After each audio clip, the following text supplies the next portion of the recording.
not 1, not 2, not 3, not 4, but 5 straight wins for the hottest team in the NFL, the Denver Broncos. And I'm breaking it down with the hottest crew in town, Ryan Koenigsberg, Henry Chisholm, and yours truly, Zach Stevens. Henry, don't give me weird looks. I'm giving you a compliment. I'm giving you a compliment. Did you see what Todd was wearing last night? If Todd and Alexis weren't the hottest crew last night, I'm not sure who was. That's the swaggiest crew. Okay, swaggiest crew. They were the hottest crew yesterday. We're the hottest crew today. Okay, fair enough. I can take that. 1, 2, 3, 4, 5, as Alex Singleton said. That's a handful. Do you think he knew that because he kind of chuckled after he said it? Like, do you think he knew what he was getting to? I think it hit him after. I think it's something like his dad had said, and he was laughing at himself for saying that. Right. Because typically every time his dad told him that, it was like, "You're a handful. You've done this too many times." And he's like, "Hey, it's a good thing now." Or he was just like when they were playing like youth baseball, like 5 in a row. That's a handful. And he's like, "Oh my God, Dad." Oh wow. And now the Broncos are a handful for any team that they face. 5 in a row. Who would have thought? 1-5. Now they're 6-5. Literally the hottest team. The longest win streak in the NFL this entire season, tied with the Eagles right now. I went back and looked at some of my own tweets from early in the season. Oh, God. And just like tried to remember that misery.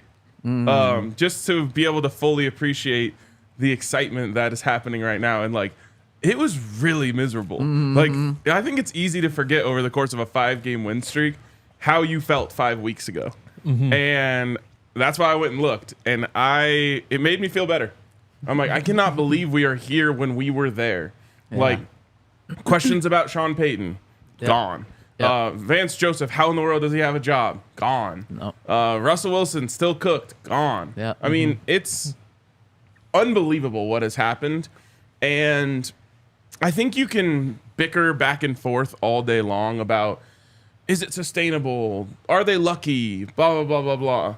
The thing is, the schedule is favorable, and they are 6-5. Yep. And that's the only thing that matters. And so all of this talk about sustainability and this, that, and the other, I think would be a lot more topical if they still had the Chiefs and the Bills on the schedule. Or, you know, they had a buzzsaw that they were going to go through, and it's like, well, once they run into this team, they're not going to be able to pull that off. Those teams don't exist on this schedule. You know what's so encouraging to me, and it plays off what you're saying, Ryan, is this 5-game winning streak, it's anything but hollow. So what is that? It's full. It's filling because, you know, the worst team that the Broncos have beat in this win streak? Chiefs. The Bills. The Packers. The Packers. We literally just had someone with the Packers sweatshirt walk in. That's the worst team the Broncos have beat in this win streak. I think they're going to beat the Chiefs on Sunday. And they're wow, that's a hot take. At Lambeau, Sunday Night Football. And the Packers are 5-6. The Packers are the 8th seed in the NFC playoffs. The Packers are the only team with a losing record that the Broncos have beat, and they're 1 game off 500. The Bills are the second worst team. The Bills, who people thought they're the team with the second worst record that the Broncos have beat. The other 3 teams are all in the playoff mix right now, like would be in the playoffs if it ended today. So the Broncos have beat really good teams in this. It's the opposite of a hollow win streak. Yeah, it really is. What's the opposite of hollow? Solid? Yeah. Solid. It's a solid win streak. It doesn't make it sound quite as good. It doesn't, no. No. Hardy? Hardy, I like that. It's good. It's a fitting term for the weekend that we probably all just had. That's very true. Yeah. To me, it's the coaching that's the craziest part. Like, Vance Joseph just broke out a 4-4 defense yesterday to stop the run, and it worked. Like, they're like, oh, we don't have Kareem Jackson. Let's just play with 1 safety on the field, throw in another defensive lineman. They go 4-4 and stop Cleveland from running the ball. Yep. Like, it's such like a great decision. Like in Madden, you're like, yeah, if you see DTR out there, yeah, run the 4-4, take away the running game. But they actually did it in real life football, flipped Drew Sanders from inside linebacker to outside linebacker and just ran with it, and it worked. And I'll just add on, I'll let you keep cooking on that because I love that point.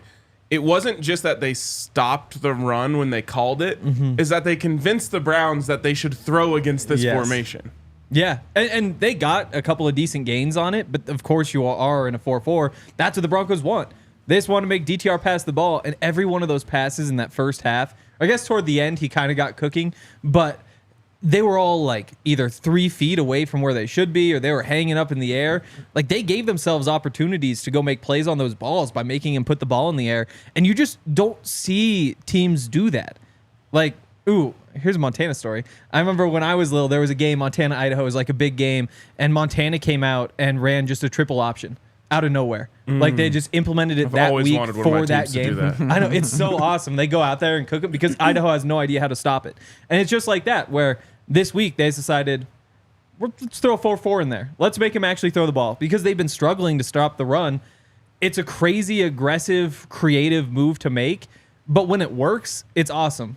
And they did it. It was really cool. Yeah, and credit to the other side of the ball where that offensive line just dominated. And remember, they're going up against the defense that has been one of the best, not just in the NFL this year, they're the best defense in the NFL this year. They've been one of the best in like the past 25 years. Yep. And the defensive line looked pedestrian against the Broncos offensive line. In fact, maybe looked bad. The Browns had 1 sack in the game, and it came at absolute garbage time. So in meaningful moments of this game, the Browns, the defensive player of the year, the leading defensive player of the year, Myles Garrett, 0 sacks. Garrett Bowles made Myles Garrett look silly on multiple occasions. There's one out there. If you go to my Twitter, I tweet it. We can't play it on the show because the NFL is no fun and would take our show down. But Garrett Bowles literally takes Myles Garrett from the left side, left tackle, and pushes him all the way around to past where the tight end would be on the right side of the line. Yep. Garrett Bowles made him look silly, and then the rest of the Broncos offensive line did a great job in pass protection, but in the running game. And it's been forever since we could say that the Broncos are a physical football team. And you know what? That wins in December, in January, in the playoffs, in the cold. And it also wins against good teams. Just like the Browns are a good team. The Browns are a 7-3 football team entering yesterday. And I know they were playing a rookie quarterback, but they made them just look extremely pedestrian. Yeah, and the thing about this is it is the ultimate testament to the idea that you should stick with the run. And no one wants to do this when they're averaging 4.3 yards per carry. And even that like feels pretty good when I say it, but it's not where you want to be running the football. And then you have Javonte, who carried the ball 18 times, averaging 3.6 yards per carry. So you pop one with Samaje, you pop one with, or you have Russ, I guess it was Marvin Mims who had an 11-yard carry, which kind of jumps things up. Yep. But in the end, the Broncos are just saying, like, running the ball is an identity and a mentality. And even though it's not moving the ball the way we want to, it is a positive factor in who we're trying to be. And so we're just going to keep doing it. And it's so funny to talk about this with the Broncos when the whole conversation for me with the Buffs the whole season has been like, I don't know, like, is it worth it to run the ball when you have a good quarterback? Like, are they just not good enough at it? And so it's not worth it. And sometimes I think the answer to that can be yes. The Broncos are proving that it just doesn't matter. Like, they are turning their offensive linemen into monsters by just saying, go be monsters on every play. And on top of that, I mean, it plays into the defense too. Like, the defense is forcing so many turnovers. It's playing so well that the number one goal for the offense is just don't turn the ball over. Because if you don't turn the ball over, you're going to win the game. Like, it's kind of that simple. And if you can go out there and start gashing them for big runs, then yeah, that's going to be great. You're going to go out there, put up a bunch of points. But you run on first down, you run on second down, you wind up in 3rd and 2, 3rd and 3. Go ahead, run it again. Like, throw those short little passes. And then when push comes to shove, you need a 2-minute drill. That's where the Broncos have been really good offensively. Like, if you need to score at the end of the game, they'll go score at the end of the game. If you have a minute and a half left in the half, you can go get points. They can go do that too. And when you can just get by running the ball, there's no reason to put the ball in the air where it could be at risk. Like, it's this whole team just kind of forming together an identity. And with the physicality, that's what PJ Locke said after the game, is that all week the coaches just said we need to out-physical the Browns because they're one of the most physical teams in the league. And that's what we did. Like, we spent all week thinking, how do we be more physical than the Browns? And went out there and did it. And if you can out-physical the Browns, who can't you out-physical? No, that's it.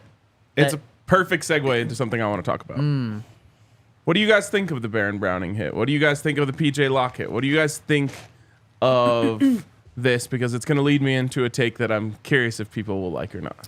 I mean, physical. They're imposing their will, and it's not the guys that you would necessarily expect. I have some thoughts on that in a different way, but I think it's very much imposing who they are on the other team. Is it dirty? I think they need to. Not dirty, no. Okay. No, definitely not dirty. That Baron Browning one, that's just Dorian Thompson-Robinson being an idiot. That's all that is. That was a stupid play on his part. He's running out of the pocket. He knows that he's being chased by Baron Browning. He knows the second he sets his feet, he's got a step and a half away from Baron Browning. Within half a second, he's going to be on his ass. Mm-hmm. And he still does it anyway. He's the only quarterback in the league. And throws it to no one. Yeah, he's the only quarterback in the league dumb enough to try to stop running right there. And Baron doesn't have a chance to like, if you have this hitbox this big, I'm from here to Zach away, you're running full speed, all of a sudden you stop. There's no time to decide where exactly you're going to hit him. Like, that's just the football. Like, I have no issue with that. I've got no issue with PJ. I do think if it was Justin instead of PJ, Justin would have just been there a step earlier and it wouldn't have been an issue. But, hey, if you want to hit somebody, there's an identity. So, to me, the PJ one near the end zone was just a not smart play. Yeah, fair. Wasn't dirty, though. The Baron Browning hit absolutely was not dirty, and probably shouldn't have even been flagged. That one we could debate forever. I don't really care. Mm-hmm. And then the PJ one on Amari Cooper is like exactly what you're taught to do. And people are saying, well, the ball went over his head. Well, look at PJ's eyes. You talk about finding the target. That's literally what he's doing. He's literally zeroing in on Amari Cooper's ribs because he's like, I'm going to hit him. I want to make sure I hit him in the right spot. But none of that matters to this take that I have. Browns fans are calling the Broncos dirty Denver. Wow. And I love it. I want it. I want to embrace that so badly. Even though it's not true, I love that brand. Mm-hmm. I want teams to walk onto the field against the Denver Broncos and think, I might get hurt today because this team hits hard. Mm-hmm. And I don't care if they think it's dirty or not. I want that brand on my team because that is intimidating. So thank you, Browns fans. I am leaning in. Dirty Denver all the way. Woo! Wow. And that's physicality. And that's something that was preached throughout the week leading up to this game. As PJ Locke told us, that was emphasized. And as PJ said, we won that fight. And you see PJ, a guy that is a backup, stepping in, even embracing that. Typically, you see backups kind of do the opposite. They say, I'm not going to play that type of brand. I'm not going to go 100% because I don't want to be the one getting penalties, especially when the guy in front of me just got suspended for the second time this season. No, everyone's completely bought in on this. Yeah, and I mean, go back to the 2015 Super Bowl Broncos defense. They didn't have a brand on them like Dirty Denver, but they were not afraid at all to take a personal foul to intimidate their opponents. You saw Aqib Talib throw a guy by his face mask across the field in the Super Bowl. You saw, guys getting poked in the eye. You saw, late hits, things like that, big hits on quarterbacks. If that is what it's going to take to make teams question themselves when they set foot on the field, to make a wide receiver like Amari Cooper's caliber question whether he wants to run that in route at that level of speed, and if he wants to keep his eyes on the ball as it's coming to him, I love it because that wins football games. If your defense has the other team scared, you're winning. Yeah, and especially I never actually thought of any of those hits as dirty, and I do think there is a difference between a dirty hit, a penalized hit, and then not a penalized hit. Yeah, for sure. And I honestly wouldn't encourage like true dirty play. But either. I don't think what the Broncos did yesterday, it didn't cross my mind that anything they did was dirty. And I do think you're right, Ryan. I do think getting flagged once or twice, not necessarily every single game, but every couple of games, for a hit that just shows the type of team you're going to be, is absolutely beneficial. And I think you pointed out perfectly with Aqib Talib in that 2015 Super Bowl winning team. We can ask Todd about it tomorrow too, and just how much TJ Ward, that Darian means. Stewart. Oh, absolutely. They were intimidating as hell. Yes. And Derek Wolfe. Yeah, and so many people across that team. Now, one of the things that I think the Broncos need to work on, and it needs to start with coaching, is just the way they hit quarterbacks, because that is going to come back to bite them at some point. Now, we can talk about if the Baron Browning play should have actually been penalized or not. I'm not going to sit here and say that was a great call, because no, I mean, you can zoom it in, but if you go high at all, we need to stop focusing on like if you're hitting the actual face mask or not. Just stop going high on quarterbacks. It's a lot easier said than done. Exactly. I get that, but at some point, that's not going to be against the backup quarterback, and it's not just going to move them to midfield, and you're not going to get a turnover after that. At some point, that will come back to hurt them. Just lower where you're hitting quarterbacks, and there's still going to be flags thrown occasionally. But that would be my only thing with this is let's just not even make it a question anymore. Let's just start hitting them right in the hips. It's just so hard. I mean, if you say that one wasn't really hard. But, I mean, it's not. He was squared up on him. He could have hit him again. I'm not blaming Barron. My thing but is, at some point, it is going to hurt them. My thing is like you hit him in the hips. Like you aim for the shoulders or the hips. Either one of those is fine. You go just a tiny bit higher or a tiny bit lower. That's a penalty. Because below the waist, there you go. It's another one. So that's the tough part. But to me, I mean, he would have to be like running differently to have a chance to hit him lower. Like you run like this. You don't run like kind of crouched over like that. And so as soon as he stops and sets his feet, like you are where you are. You know, Yeah. so that's a tough one. But you almost have to lower your head to like literally exactly, lower like, your head. It's just an impossible how do they teach you to? They position. teach you to tackle by breaking down, and when you break down, you just yeah, naturally but you can't lower. break down in But that and the tough part is scenario. like it's a full on sprint. Like there's no time to break down. Like he just stops right in front that's of what him. I mean. You know, like They say put your helmet like under their arm yeah. and your shoulder into their chest, which is almost exactly what he did. No, to be fair, he was higher than that. The thing is, the problem is he launched. That's the semantics of the rule that everyone is going after.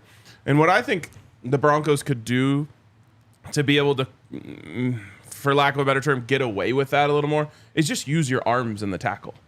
Sure. You know what I mean? Like that's what gets you in trouble.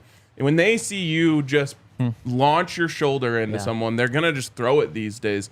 And this is something Jake has been talking about with the Buffs all year. Is like, just use your arms, even if you're just like faking that you're using your arms. If you put your arms out in front of your body and you hit someone hard, it doesn't look nearly as bad as when you just like hit them so hard with their shoulder that it flips them backwards. So I think that's the best place to do it. But in the end, I thought that was a clean hit. And if you're hitting quarterbacks so hard that you're knocking them out of the game with clean hits, so be it. Yeah. I mean, and just that physicality, like going back to PJ, like every time Kareem has gotten in trouble, which is, I mean, it's a lot of times this season, like PJ's had like the whole group of media around him in his locker, and he's just given these really long answers. It's like, I don't know what they're supposed to do. Like, you know, if I'm in there, I'm going to be in that same situation over and over again. Like, it's just those things you do over and over again. And so you hear him talk like that, and you're like, oh, he's like kind of defending him. After going and watching him, he really is just playing that exact same style of football. Like, he really was thinking of himself in all of those moments and what he's supposed to do. So, I mean, that to me stands out, is that PJ has an identity. Like, Barron is starting to get a bit of an identity. Like, Jaquan already does. Like, it's not just this team wants to go out there and hit and be physical, and that's such an important part. Like, if you want to be a defensive team, it's cool to get turnovers. It's cool to pick teams off. You're not winning a bunch of games unless people leave Denver all bloody and bruised up. Yep. Like, that's what defensive teams do. And to see all of these guys start to get that, like, obviously Josie's that way. Obviously Alex is that way.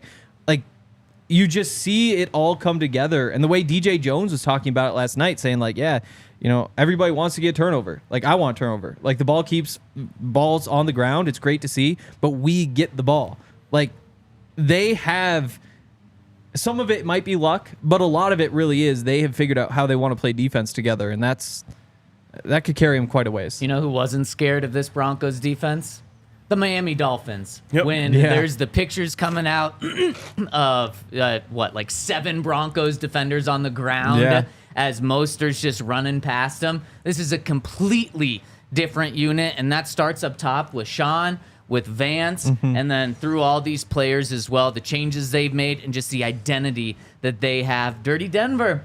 I like it, Ryan. And I also like our friends over at DraftKings Sportsbook, where you can take advantage of getting $200 in bonus bets instantly by placing a $5 bet on anything. So you can bet on Monday Night Football, then you're going to have money in your account right away to bet on the second half of Monday Night Football. So check them out over at DraftKings Sportsbook. I want to give our DraftKings pick of the week out in just a second, but you can bet on our picks of the week by using the code DNVR to get $200 in bonus bets instantly when you place a $5 bet on anything. So check them out. Download the top-rated DraftKings Sportsbook app now and use that code DNVR. If you have a gambling problem, call 1-800-GAMBLER or visit 1-800-GAMBLER.net. In New York, call 877-8-HOPE-NY or text HOPE-NY. In Connecticut, help is available for problem gambling. Call 888-789-7777 or visit ccpg.org. Please play responsibly. On behalf of Boot Hill Casino and Resort in Kansas, licensee partner Golden Nugget, Lake Charles, Louisiana.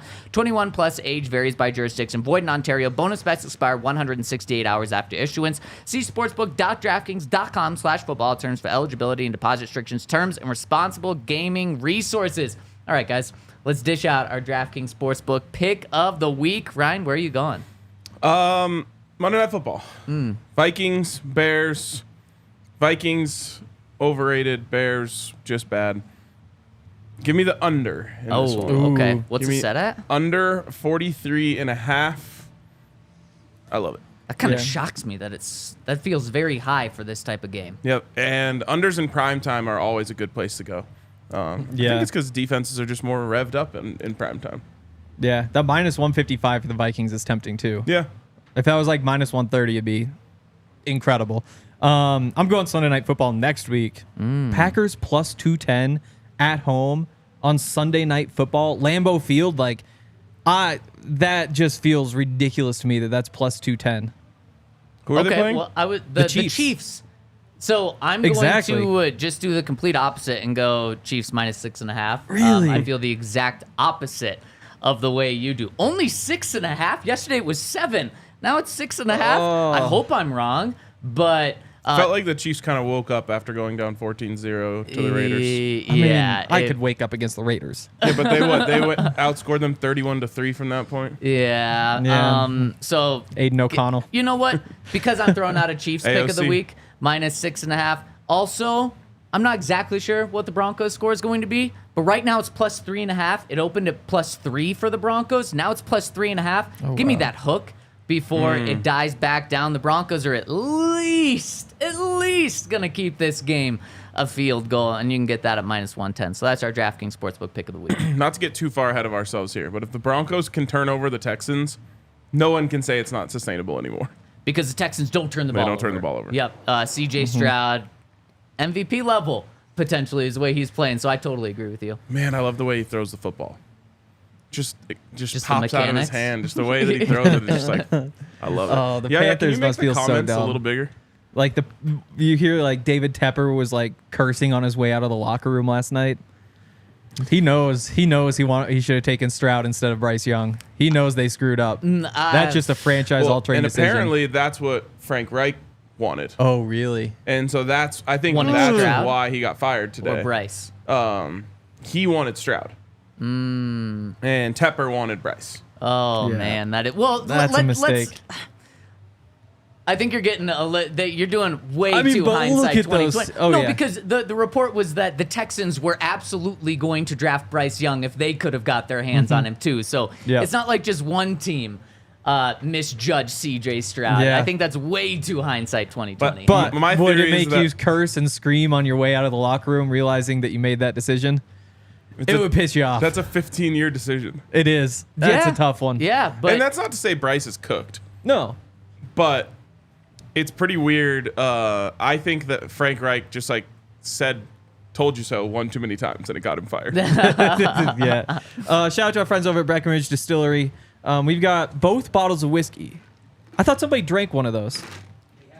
You can get we get had more 3. whiskey. Okay, yeah, because it seems like we get all these things, and then all of a sudden all the shots of whiskey are gone, and then one of the bottles has disappeared. But it looks like we've restocked a little bit because it is really good whiskey, and that's why people here love to drink it. They've got the 2 kinds of Broncos bourbon. It's a part of their Broncos bourbon contest. One's the Ed McCaffrey blend, one's the Alfred Williams, and you can go vote on your favorite at BreckenridgeDistillery.com/bourbon-of-Denver-Broncos. And you can win 2 tickets to the Breckenridge Bourbon Whiskey Suite for the Broncos-Chargers game on Christmas Eve. So Sweet. It's going to be narrowed to 10 favorites on December 1st, which we're actually getting pretty close to. So you can actually post your favorite photos to Instagram, use the hashtag Broncos Bourbon, be cut down to 10 on Friday. Yep, that's December 1st. There we go. Rent day, which I'm now paying double rent, which is awesome. That doesn't sound awesome. We got the lease on Friday. That's not a podcast topic. New place? Yeah. Nice. Yeah. Where? Right behind like Union Station. There's like that King Soopers next to Coors. Oh, yeah. Bougie. It's like on top of that one. Whoa. I know. And I'm paying double rent this month, and then it's going to be over. Kind of That's real sad fun. we didn't take more advantage of when we lived like 2 blocks away from each other. I know we screwed that one up. But you have like 4 days. We do. It's true. Yeah. Should drink on a weeknight. I'm down. Henry says he doesn't drink unless there's sports on. Can we watch a sport? Yeah, when he says that, he doesn't realize that there's sports on every day. There's Yeah. always sports on, Yeah. except for the ESPYs day. I have. Is that a dry day? Yep. You know what we Wow. might need to do? I've got that tequila. We'll talk about that part after All too. right. But BreckenridgeDistillery.com, bourbon of Denver Broncos. So go get in on that. Drink all their bourbons. It's good stuff. You can get it in all 50 states. BreckenridgeDistillery.com. All right. Any final thoughts on yesterday's game? Oh my goodness. Oh, I have another one. Oh, I do have one. Go ahead. I think if the Broncos make the playoffs, I think they'll have one of the 3 best offensive lines in the playoffs.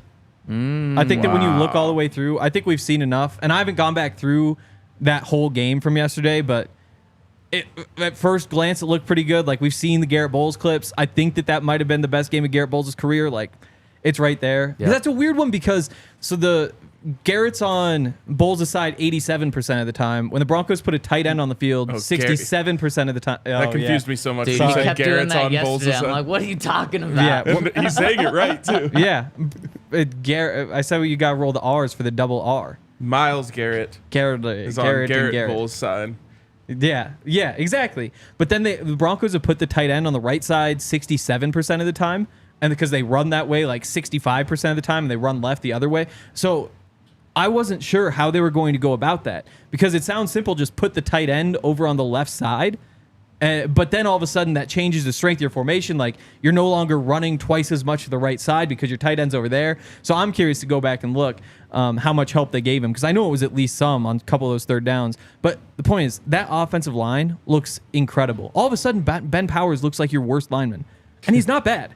No. Like, he's not bad at all. This isn't surprising, though. This is exactly what the Broncos built their team to be, is to run the damn ball. So it's not surprising that as you start to buy into the identity which this team is built for, that they start playing better. And the great thing is we're still seeing this team get better. They set a season-high rushing yards yesterday at 169. They're passing the ball 20 to 25 times per game and running the ball 40 or close to 40 times per game. And that's just going to help your offensive line in every way, especially when they're built to run the damn football. And that was something that we killed Sean Payton on earlier in the year. And he killed himself on. He said, I need to stick the run. I need to stick the run. And credit to Sean Payton. He's sticking to the run. He's calling the right plays at the right time. He's calling shots when he needs to. He's calling Russell Wilson runs when he needs to. So everything is coming together. And that's why this is not a fluke. What is happening with the Broncos is this is what they're meant to be. Yep. Now they're being it, and they're damn good. And the offensive line is still getting better. Yeah. That's the thing, is that this offensive line early on was nothing special. But you always hear like week 5, week 6, things might turn around. And we've heard that over and over and over again the last few years, but just never actually happened. It's been like, no, this is the same group. They're not actually getting better. This year, they're actually getting way better. Like, you see, Mike McGlinchey looks like a totally different player than he did a month ago. Yep. Like, obviously, Quinn has become one of the best guards in the NFL. Lloyd Cushenberry, pass protection is off the charts. And you're starting to see how this group could be one of the great lines in the NFL. If they actually do enough to get in the playoffs, it's going to be because this is one of the very best lines. Did we ever see what play Myles Garrett got hurt on? Did we know? No. My theory, and this is perfect, goes into a play where Javonte Williams chipped the hell out of him and then leaked out for a little screen. Yep. He hit him hard. And there it is, dirty Denver. Even your pass rushers are going to come in here and get smacked around. Even your literal monsters of men aren't safe from the physical play of the Denver Broncos. Well, and the physical play, it just goes to the offense, too. I mean, you have a 220-pound running back chipping your 295-pound defensive player of the year. Yep, and I mean, he smacked him. Here's my last take on yesterday. We have not yet seen the best Russell Wilson in this offense. But yesterday was very clearly the tightest grasp Russell Wilson has had on this offense, and it was a beautiful thing to see. We talked about it all last year. Russ isn't checking. What's going on? Now, the West Coast offense asks the QB to check a lot less than Sean Payton's offense, but yesterday was damn near every play, and they wanted to slow the game down. They wanted to spend a lot of time, and so they wanted Russell Wilson to say, hey, get out there with 20 seconds, look around, flip things, audible. If you have this look, go this place. If you have that look, go that place. And Russ was incredible at it. Yep. I mean, if you go look at some of the biggest plays they had, it was Russ checking to a run. And that is incredibly encouraging and tells me that it's actually really starting to click for Russ. He's starting to get what Sean Payton's offense is all about. And I think that not just the rest of this season he's going to get even better in it, but moving forward into next season, Russell Wilson and this offense could end up being a really, really great pairing. Well, and so how's it going to get even better? Well, those deep shots are going to open up. When you're running for 169 yards and you're running the ball 40 times, the defense will change and it will move up. And then Marvin will be getting deep. And then Sutton, you'll feel comfortable throwing the ball to him deep down the field. I mean, Sutton should have had that deep one. Sean said, I'm going to give Sutton the catch after the game when he was called for OPI. Really questioned that call. That's what's going to open up. So I don't think Russ is going to get better in a way where he's throwing the ball 40 times. But instead of 20 attempts, and he's completing 12, 13, 14 of them for 115 yards like we've seen multiple games now. It's going to be for 200, 250, 300 if he hits a couple of deep plays. And that's just the next step of this offense. But you know what? No need to rush it. Just keep doing what you're doing. And this is all credit to Sean Payton on getting Russ comfortable in this and giving it to him step by step instead of doing what Nathaniel Hackett did and saying, here's this whole new offense, week one, go out, good luck. Yep. I was trying to figure out what all those, like what the meaning behind those audibles were. So we had pizza, pop for a keeper. So it was like zone read, pizza? P. Maybe some sort of triangle reference. Yeah. It's like a three-man type of triangle. Yeah. Then they had Margot Robbie.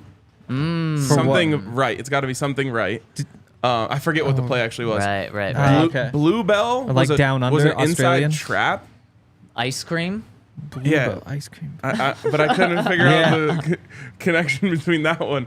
And there was one other one that I heard that I'm not remembering right now. Let's convince Todd to get Peyton Manning on the podcast, and we can see what his best guesses are. Keep these in mind. Yeah. I don't know if he'll have guesses or if he'll just have answers. He might just figure out so quickly. I thought Mark Sanchez did a good job on the broadcast yesterday. A lot of people were hating on him. But like one of the things he did, he picked up on the audibles right away because they did Bluebell twice. So the second time he heard it, he was like, inside trap. And like the defense got gashed and he was like, they got to know that. Mark Sanchez has some flow going on. He does. Well, and speaking of that, people hated that he kept saying, dude, I liked that. Dude, that's amazing. Yeah. We didn't get to hear. He's like, yeah, right. Like on the Baron Browning hit, he's like, I don't know, dude. I think he had him under. It's like, that's just how people talk. Yeah. I like that. Well, and speaking of like, they run that same audible twice. I was talking to Jaquan after the game. I feel bad about doing it, but we've written so many nice things about Jaquan over the last like few weeks that I was like, okay, I'm writing a story about turnovers. Let's talk about the one he didn't get. Because what happened was they ran like a sail route with one of those inside receivers, and he like dropped back, and just almost got his hand on the ball. Great throw. I know, just almost there. And so I was like, okay, Jaquan, what happened there? He's like, well, they ran that play before. And so I knew it was coming. I knew it was the sail route. And so I was just like dropping. I just couldn't quite jump high enough to get it. And it's that same thing where it's like that. They know what's coming. Like they're picking up on it. And that's the other thing with both of these safeties, with PJ talking to JL Skinner about it. Like Kareem and Justin Simmons, they are teaching these guys everything. Like it's not just those two who know what plays are coming. All of these younger guys, like they're sitting in these meetings, they're figuring out what is actually happening. That's same thing with Jaquan. I think Fabian obviously is like a veteran, but the DBs have gotten to the point where they know the plays based on the formations, and that's a great position to be in. It is. And if you want to be in a great position this coming week, get some Breck brews. You want to be drinking Broncos Country Pale Ale. And if you want to know where to find it in Denver, across the country, go to breckbrew.com, where the beer locator's there. It's not just going to tell you where you can get Breckenridge Brew. It's going to tell you where you can get specific beers so you can get exactly what you want for your palate. Breckenridge Beer is the official beer of DNVR, so check them out at the DNVR Bar or over at breckbrew.com. And check out some Hero Bread. Hero Bread has a whole bunch of really good things. So if you're like into your health in any way, this is probably the bread for you because there's, the tortillas are life-changing. Almost, that's right, you said that. Almost no carbs, less than 100 calories per slice, high in fiber, no sugar. There's protein, like a significant amount of protein in every slice of bread, which those are all things that people say badly about bread. Yep. My dad actually tried to make bread yesterday. I was just thinking about this. They went to, where were they? I've had your mom's homemade bread, and it smacks. I know. Well, my dad said his was very inconsistent on the inside. But yeah, that's not the point. He should have just gotten Hero Bread because they have all sorts of different kinds of breads. The flour tortillas, the seeded breads, the classic white bread, just the buns. And you can also get like the triple threat pack, which includes a few different kinds of bread. So if you want to check it out, use our code DNVR because you'll get 10% off at hero.co. Hero.co, 10% off. Again, just good bread for you. So go check it out. All right, let's take a look at the big picture. All right. Where the Broncos are, and what's incredible is we're not talking about, okay, let's see where they are in the standings. No, the Broncos are definitely the number 2 seed in the AFC West right now. 2.5 games up of the Chargers, a game and a half up of the Raiders. We're talking the playoff picture, where they are in the playoff picture. I have to address the comments.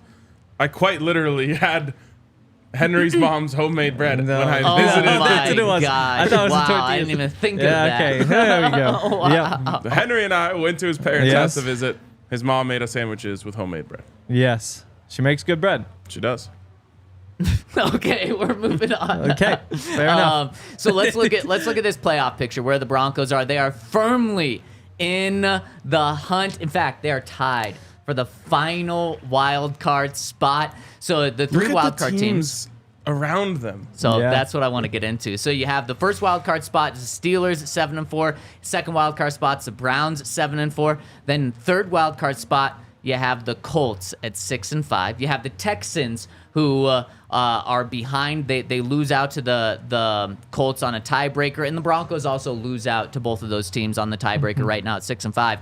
Then you have the Bills behind them at 6-6, and the Bengals behind the Broncos at 5-6. So the Broncos are literally tied for the final wild card spot, but we know where they are. We know that they're tied there. That's easy to look at and say. But Ryan, that's the conversation I want to get into now. And I think the best way to do this is kind of look at some AFC power rankings to see where the Broncos are right now. Because when I say the Steelers are above the Broncos, the Browns are above the Broncos record-wise, the Colts are above the Broncos record-wise, I'm like, yeah, that's just right now. That's just record-wise. That's because the Broncos started 1-5. I think the Broncos are a really good team in the AFC right now. Yeah, I mean, it's the classic case of, like, what have you done lately? And the Broncos probably should be above all of these teams. Because if they just finish off the Raiders and they just finish off the Commanders in the first 2 weeks of the season, we're not having this conversation at all right now. Now, they did not do that. So we are having this conversation. Yeah. But when you combine that with what we've seen recently, and imagine if this team had played those teams, what would have happened, then you start to feel really good about where the Broncos are. I think the big thing is the Broncos just have such a good quarterback situation compared to most of these teams they're competing with. Like you go through, it's like the Steelers have, well, just starting with the wild card team, Steelers have Kenny Pickett. Don't love that. Browns have DTR if he's healthy. That's much worse than the Broncos. Colts have Gardner Minshew. The Texans have CJ Stroud. There's one that they're in pretty good shape quarterback wise. But then you go through, it's like after the Broncos, it's the Bills with Josh Allen. There's a good one. Bengals with Jake Browning. And then that's probably the last team that you look at and say, like, they're really in this right now. I think there's an issue, though. I don't think we're going high enough. Okay, so well, let's build these power rankings. And we can just go through this by where they are in the standings right now. So after beating the Chargers yesterday, thank you, Ravens. The Ravens are the number 1 seed in the AFC right now. They're the only team with 9 wins. Would you put them at number 1 in the AFC power rankings? Really? Okay. No. See, I look at them and think that they're pretty far and away the best team. I'm fine with it. To me, it's just how well-rounded they are. Like, they can throw, they play defense, they can run, like, and they're winning games. Like, to me, that's the best team in the AFC. Yeah, I don't really have an argument against them. And for what you said, Henry, I think they probably should be number 1. Ryan, you were shaking your head. You want to make an argument for someone else? Or Not really. I just don't trust them in the playoffs. That's fine. I don't know if that matters to this. I think what we're talking about is just right now. How good they are Okay. as a team right now. So you okay doing that? Yep. Do you have an argument for someone number 2? I think I'd go Dolphins, but maybe that's just because of the Yeah, I mean, if we're not, traumatized. Yeah. I mean, if we're not worried about how they're going to do in cold temperatures, then Yeah. No, just right now, I guess. the thing about them is they are so dynamic. Yeah. Offensively, they can run on you, they can throw on you. They've got the screen game working, they've got the deep game working, they've got the intermediate game working. I mean, we saw it all. But yeah. I like them, and I like their balance. I'll put them 2. I can't. Yep. I can't make an argument for the Broncos to be better than them after they lost by 50 points. But it does need to be mentioned here. You know how many teams the Dolphins have beat with a winning record? 0. 1, the Denver Broncos right now. And obviously when they played them, they didn't have a winning record, so it was 0. The Broncos are the only team they beat with a winning record. The Dolphins, speaking of teams I don't trust the Dolphins. Now, they're still a very good team, but in terms of like how good they are, I think they're a shaky number 2 team here. And so looking at what the Broncos have done these past 5 games, we said the exact opposite about what we just said about the Dolphins when it comes to the Broncos. The Broncos have beat 3 teams that are currently in the playoff mix on this 5-game win streak. They've beat 4 teams that don't have losing records. The one team that does have a losing record is 1 game out of the final wild card spot in the NFC. The Broncos have proven that they can hang with the really good teams, not just hang with them, beat them consistently over these past 5 games. So if they didn't lose by 50 points, I'd be making the argument that right now, the Broncos are better than the Dolphins, but Can't do it. I mean, 50-point loss. You can't do it. But that was a long time ago. It was a long time ago, and who knows what it would look like if they played today. It definitely would not look like that. I don't know what would happen, but it would not look like that. I just want to point out, this is the first time I've really looked at this. We are in for a crazy playoffs. Oh, yes, we are. We are in for a crazy playoffs. Yes. Every team is beatable. It's wide open. The teams that are going to be at the top are going to be the ones that you have the biggest questions about in the postseason, except for maybe the Chiefs. Right. Maybe. This is going to be a wild playoff, so I hope the Broncos find a way to get in. The Dolphins remind me of the Eagles if the Eagles were just less physical. Like, if the Dolphins just were, like, stronger and tougher and meaner in the trenches, then they'd be the Eagles. But not having that's, like, just a big flaw. Yeah, it's a massive flaw. I think there's, at number 3. That game was excellent last night, by the way. The Eagles-Bills. Man, didn't get to watch it. It was on in the locker room, yeah. It was so good. Is Jalen Hurts really, like, the MVP, though? Speaking of wide open things, that MVP race is wide open. I think there's another race which we're going to talk about tomorrow. Coach of the Year is wide open. He makes the big plays at the end of the game every single time, and he has Russell Wilson. He has the single most unstoppable play maybe in football history. I think it's just too early. Like, we don't know. It's going to take a few more weeks before I think somebody actually has, he's a pretty heavy favorite. So if you want to take someone else, I would do it now. Lamar. He's like plus 125 right now. I really think, maybe I'm biased because I took like a Ravens Super Bowl bet like a month ago, but that team I think is going to, that to me, they're winning the Super Bowl. Or at least it's Eagles, 49ers on the other side. Yeah, Lamar it just looks unstoppable. I think there's two teams in the NFC which are running away with it, and I agree with Ryan that putting the Ravens number one, they probably deserve it right now for the AFC, but it's not like a strong number one like we viewed kind of the Chiefs in the past. So we're down to number 3 now. And I think the Broncos enter the conversation right now. Right now. Now, I would probably go the Jags here. Yeah. But, I mean, you also do mention the Chiefs in this conversation, but I also mentioned the Broncos right here. Absolutely. One of the things we haven't mentioned, the Broncos have given up 80 points in their win streak. Obviously, they gave up 70 points to the Dolphins in 1 week. They've given up 80 points in their win streak. That's 16 points per game. That is elite defense. So the second half of what the Broncos have played so far, they've had elite defense, and their offense is averaging almost 24 points a game. That means they're outscoring teams by an average of nearly 8 points per game. That is monstrous. That's how the Broncos are involved with being potentially a top 3 team in the AFC right now. I'm going to read you the Jags wins. Stop me when you're impressed. Colts. Falcons. Bills. Colts. Saints. Steelers, Titans, and then Texans.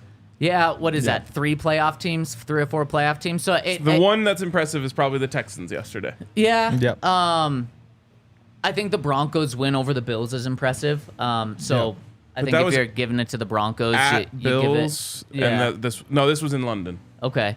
I don't think that's as bad because those are middling teams, but I certainly think the Broncos are better. The Broncos wins are better. So yeah. I'm going to go Chiefs over the Jags. Then we got to put the Broncos here. Really? You think the Broncos are better? The Broncos split. Yeah, and recently the Broncos have a win more recent than the Chiefs do. And the Broncos are on a 5-game win streak, including the win over the Chiefs here. I think now the Broncos are better. And the Broncos also point differential. If we want to say Broncos, Chiefs each are 1-1 against each other, Broncos have, I think, they've scored like 3 or 4 more points than the Chiefs. This in their isn't head-to-heads. just like the head-to-heads, though. Like to me, I'm going power rankings, though. Yeah. Yeah. So They are exactly. so far Well, past that 1-5 start. So if you're, I agree. If you're just random, say you're the Packers because they play the Chiefs. You're the Packers. Would you rather have Kansas City coming in or the Broncos coming in to play them on Sunday Night Football this week? That's not how I view. I think that's how power rankings work. Is which team do you want to play the most? I think if you have Patrick Mahomes, you're always going to choose the team that doesn't have Patrick Mahomes. Exactly.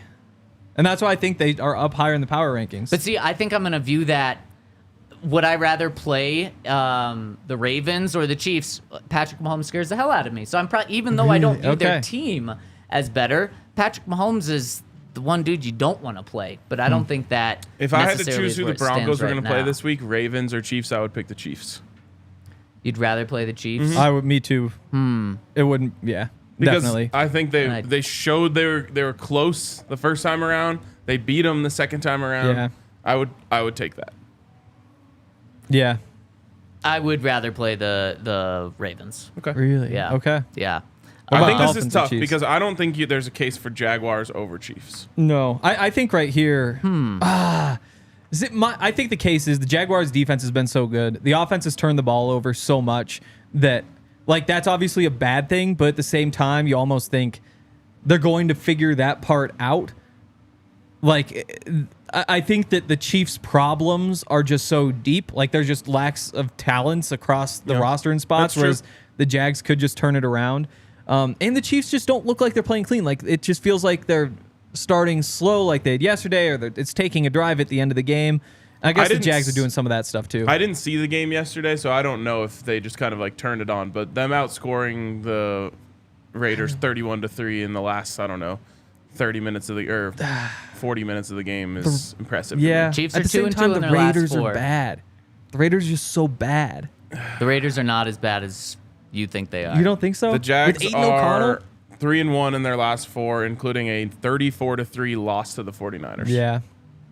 That one's ugly, but more wins in the past 3. I mean, I'm fine It's putting tough. the Chiefs here, but I think the Broncos. I would put the Broncos number 3 if it were me. Who would you guys put number 3? I mean, it's down to the Chiefs, Jags, Broncos. That's it. Yeah. It's really tough for me to keep the Bills out of the conversation, though. So what? And do you agree, Ryan? It's down to those 3. Yeah. So the Broncos are in the conversation as being the 3rd best team in the AFC right now. How about it? And How about that's it? what a turnaround. Yeah. And that's what I was saying about the first 2 games of the season. If they just beat those 2 piece of shit teams, Exactly. then they are in this conversation. They're 8-3 right now. See, that shouldn't change it though. In No, terms no, of like the power yeah. rankings It doesn't right change now. it, but it's what I'm was saying before this conversation started, which is if the Broncos just took care of business against the Raiders and the Commanders, which are 2 games they should have won, not just like, if they were the team they are now, like they would have just won them if they played normal football. Then they are 8-3 right now. Yeah, but that team was just that's a different Broncos team. So I don't even want to look back and say they should have beat those teams. This is such a different team right I'm now. just saying if they did, it wouldn't sound Yeah. crazy for them to be right here right now. And I don't And- think that's my point though, is it shouldn't sound crazy. But I think people so. are Because of looking how at the good they records are. and saying it does sound crazy. But some of those problems that cause them to lose those games still exist. Like, I don't trust the Broncos' run defense. Like, I think that's still not a good run Sean defense. says it's a completely different issue. Yeah. If you And I don't know what the hell he's talking about. I mean, they still. I guess it's not so much they're missing assignments as they just can't do their assignments. The issue before was Drew Sanders was supposed to play inside linebacker and wasn't getting the right holes and the edges weren't getting set. Drew Sanders was not the issue for the Broncos run defense. In the Dolphins game where they gave up 3, like that was the big game. To me, that's exactly what it was. But So you're putting the historically bad run defense for 3 games in a row on a guy that probably played 15 total snaps in those games? I mean, he played like 50 in that one game. But yeah, I do think that's kind of was the big issue there. And when you look at the numbers, that's where they come from. But to me, this run defense, though, I just don't trust it. And that knocks the Broncos down a little bit. And they are very turnover reliant. And they play that style of offense that makes them, like where they just kind of build off of turnovers instead of trying to go create big plays and do those sorts of things, which is great. And there's no reason for them to try to create big plays. But when I'm going through here, like I do think that I probably have the Chiefs and Jags in front of the Broncos. Okay. So you basically either have to put the Broncos at 3 here or just drop them down below these 2 8-3 teams. Yeah. I've already told you where I'm at. I'm putting the Broncos at 3. Where are you guys going? Henry, who's your 3rd? I would like to put them over the Jags. I just don't really have a good case for as to why or why not. The thing about the Jags is they have no impressive wins. Yeah. You are beating around the bush here. It's really hard. I just don't know my answer. Exactly. So I'm trying to buy myself time to make up my mind. Yeah. I don't think it's quite yet right to put the Broncos above those 2 teams. So I'll put them below them. I think I'm right there too. And I think, would put Chiefs who's over it? Jags. Okay. Yeah, I think I would too. So you But guys honestly, are, okay, so then Steelers you are- hear as a group we're going Chiefs, Jags, Broncos at 5. Jags Broncos. Yeah, that's probably right. And I mean, the Steelers should be in that conversation too. No. You don't think so? The Steelers are below Buffalo and Houston for me. The Steelers Really? have incredible coaching, and that only takes you so far. I mean, it got them a win then- over the Ravens. That is pretty crazy. They've done some things. It only takes you so far, though. I think their when you defense- consistently, their defense is better than the Broncos. But in look at this, what dude. way? They played the 49ers, they lost 30-7. They played the Texans, they lost 30-6.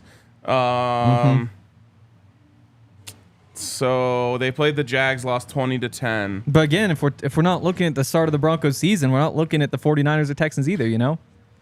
Like recently. It is how you've been playing recently. So they beat the Packers, Packers, Browns, and Bengals recently.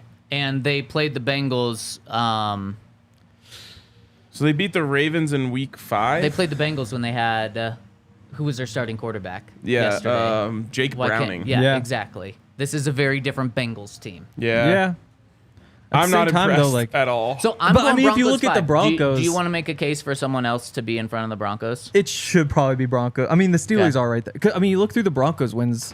I guess they are against better teams. You got the Bills and Chiefs, but they're that same thing where it's like, oh, you beat them by 6, you beat them by 3. Like, yesterday was the first time there was like a big decisive win. Maybe that Chiefs win. Maybe that just felt closer because you're worried about Mahomes. But yeah. It was a 15-point win. The Yeah. thing Talk that- about a dominant win. That's something that didn't hit me until yesterday when I was like, oh shit, the Broncos are about to have their biggest win against the team when the Broncos were up by 15 points over who'd they play yesterday? Why can't I think of it? the Browns. Over the Browns until they got that safety. That was going to be tied for the biggest win against the Chiefs. They beat the Chiefs by 15 Yeah. points. That's dominant. yeah, Okay, And scored let at me the just end, say but- this. I would be so willing to say that the Chiefs name brand is carrying them if they weren't still winning. yeah. 2-2 in their last 4. Who did they lose to other than the Broncos? No, that wasn't even in the last 4. Really? They lost. Oh no, that was Yeah, that was Eagles and They lost Broncos. the Eagles too. By I mean, 4. So two of their 3 losses are Eagles, Broncos. What's their third one? Lost to the Lions week 1, 21-20. Yeah. Okay. Yeah. The Chiefs probably do deserve to be higher. I mean, Not higher, but I think they're in the right spot. I totally think they're a flawed football team for sure. But I kind of think all of these teams are, which is going to make. That's why I think it's going to be such a beautiful playoff race. I think the Broncos are certainly right in that mix to be the third team. Just need a little more. Yep. And I think you could see them win a couple more, and then people are legitimately saying they're the best team in the AFC. And you can come back and say, I said they should have been third. And Yep. you would be right. Yep. so who's right behind the Broncos? I have the Texans right there. I would have the Texans over the Colts. I would have Yeah. the Texans over.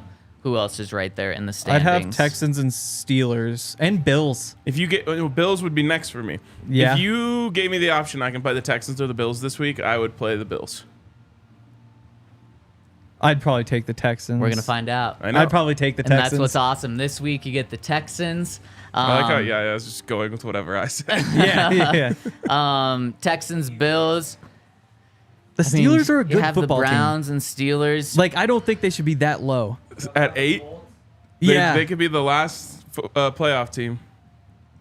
I mean, I think Or the no, Browns. they're already Yeah. out. I think the Browns are going to fall out of the playoff conversation. So yeah, I'd probably go Steelers. So who do you have Browns? Steelers over, Henry? I'd have Bills 6 and then probably Steelers before the Texans. Man. I think, Let's see yeah. what the Texans' impressive wins are.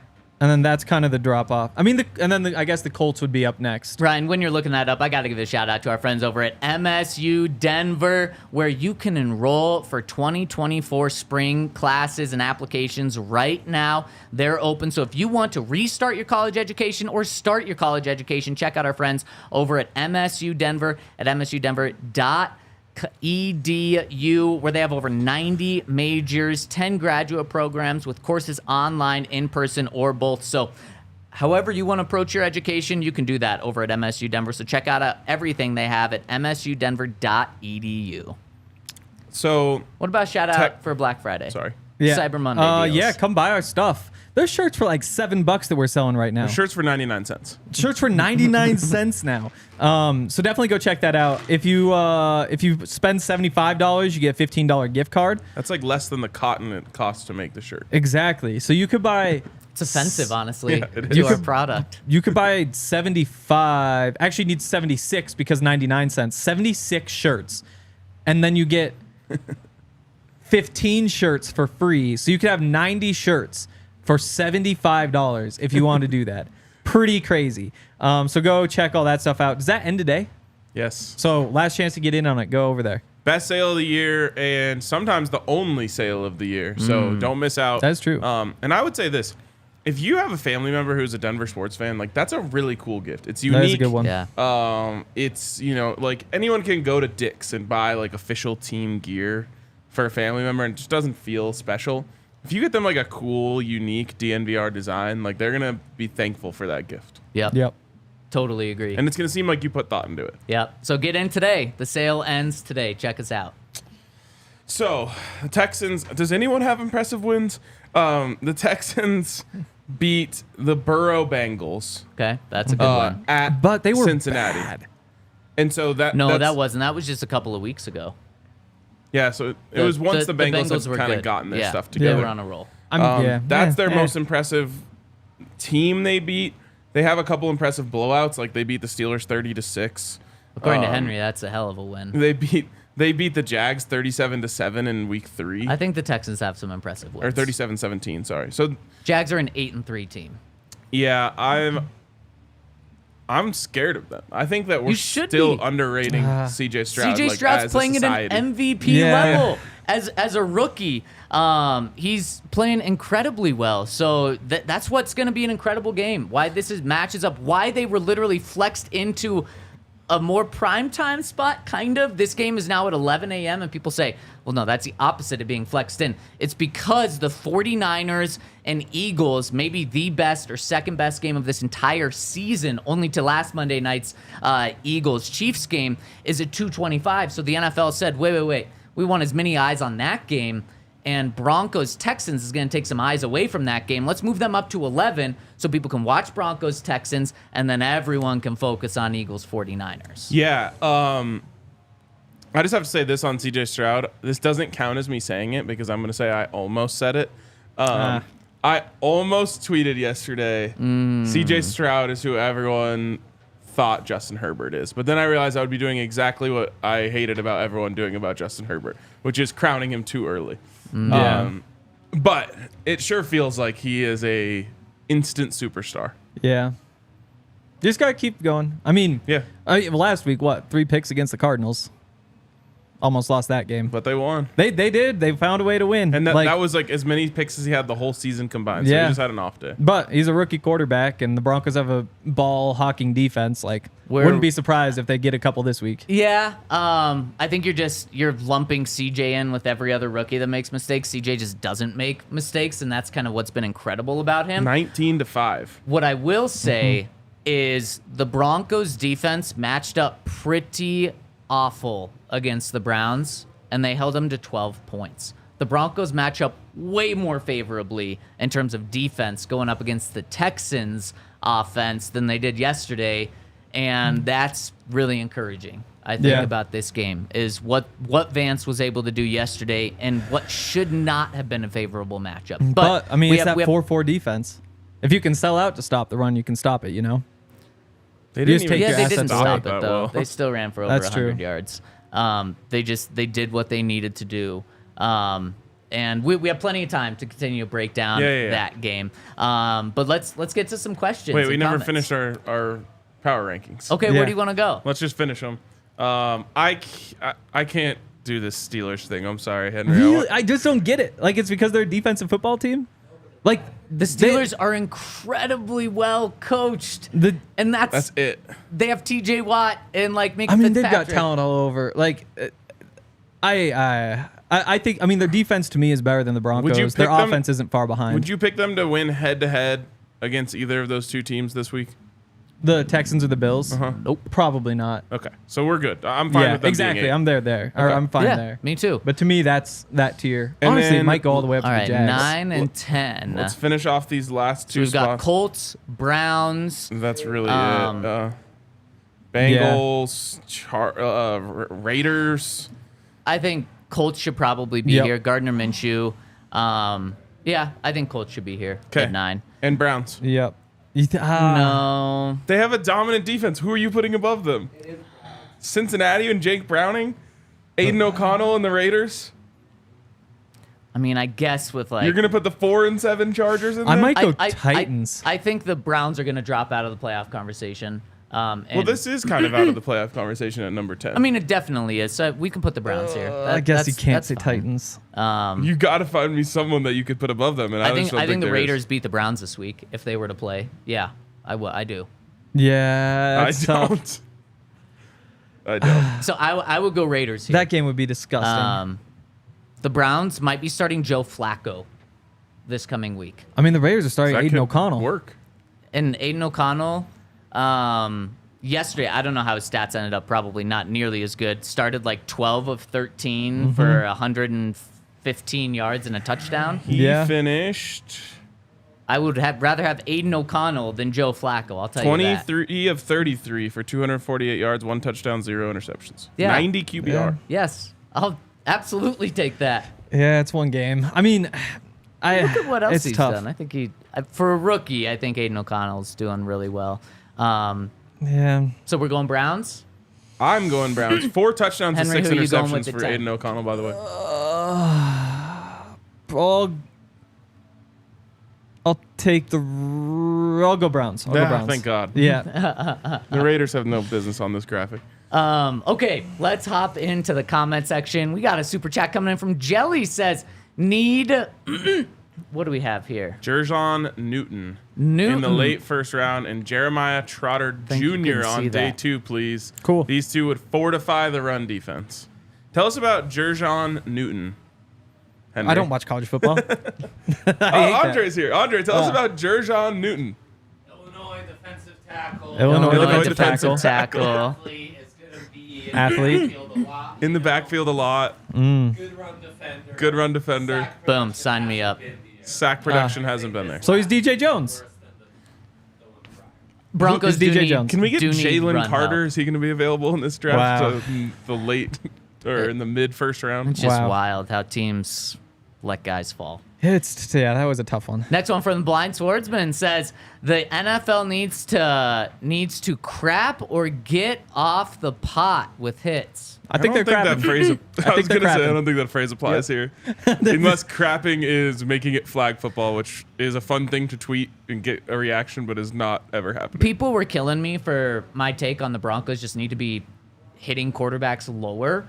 I didn't say that should have been flagged yesterday, but You're just saying that what they will should do to catch not up get flagged. to them The thing- at yeah. some point. So I would like to not. I'm so happy that we're not talking about that being like the game-changing play that cost the Broncos the game yesterday.